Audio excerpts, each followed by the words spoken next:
Yo, what's going on, guys? It's Houston Sports Talk back into the video day. And today, the New York Giants have signed Russell Wilson to a one-year, $10.5 million contract. 10-time Pro Bowler and one-time Super Bowl champion. Russell Wilson is heading to New York. And you're going to see a quarterback 1 and 2 combo of Russell Wilson and Jameis Winston. Honestly, I'm not going to lie. The other day when they signed Jameis Winston, I thought the way this was going, the direction this was headed was, seeing... We were going to see, Jameis Winston go to New York and either be the backup quarterback or the bridge starter for a rookie quarterback, whether that was Jackson Dart or Shedeur Sanders. But now I think you could pretty much eliminate New York drafting a quarterback at all. I don't think New York drafts a quarterback at all in this year's draft. The reason I say this is because they re-signed Tommy DeVito in the early offseason. They just signed Jameis Winston on Sunday or Saturday, whatever it was, and they now sign Russell Wilson. I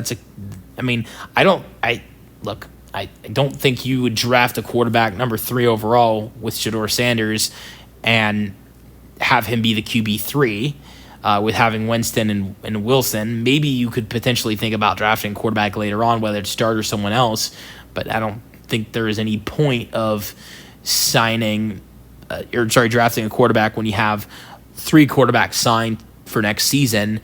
I think in all likelihood, New York looks to draft a quarterback next year because DeVito, you look at the 3 quarterbacks that were signed, Jameis is the only guy that signed a multi-year deal. Russ is only a 1-year deal. DeVito is only a 1-year deal. Winston is a 2-year deal. The way I think it might play out is if the Giants are in a good position next year to draft a quarterback, Russ moves on, maybe they let go of Tommy DeVito, maybe they don't, and Jameis is the backup for a rookie quarterback or a bridge starter or rookie quarterback next year. And the way I also look at this is that Shedeur Sanders, I don't think will be a top 5 pick. I thought there was a glimmer of hope potentially of Shedeur Sanders going number 3 overall and the Giants selecting him. It looked like there was some interest as well. There was some reports about the Giants potentially being interested in him. And, now you got these signings of Wilson and Winston. I thought they would draft Sanders when the Winston signing happened, but I don't think he's a top 5 pick anymore because you got the Titans at 1. I think they really like Cam Ward. I think they probably draft Cam Ward number 1. I don't think the Browns draft a quarterback if it's not Cam Ward at 2. There's also talks about the Browns potentially trading down if Cam Ward is not there at 2. So I don't think the Browns trade down, but I don't think the Browns select Shedeur Sanders if Cam Ward doesn't fall to them at 2. Then at number 3, you got these New York Giants. Already have Wilson, Winston, and DeVito. I don't think they select Sanders. At 4, you got the New England Patriots who have a rookie, or second-year guy now, Drake May. And at 5, you got Jacksonville, who's got at 5 they got obviously Trevor Lawrence, and he did have a rough year last year, had some injuries, but he's not. They're not going to draft a quarterback at number 5. Then at 6, I think that's the spot I look at. Sanders might go 6 to the Raiders, potentially.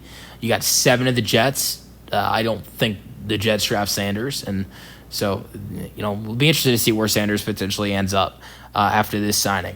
But I like the signing for the Giants. I mean, you add in Russell Wilson, who, with the team he was with last year, Pittsburgh, had a good record with. Team went 6-5 when Wilson was the starter.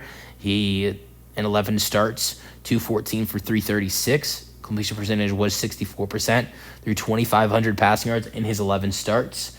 He also threw 16 passing touchdowns and 5 interceptions.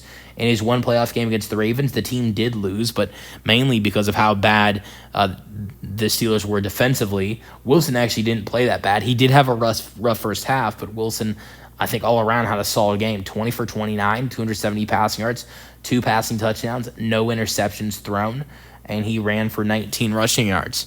And so now he joins Brian Daboll and the Giants. And honestly, look, George Pickens is a great wide receiver. There were some other solid wide receivers playing next to Russell Wilson last year in Pittsburgh.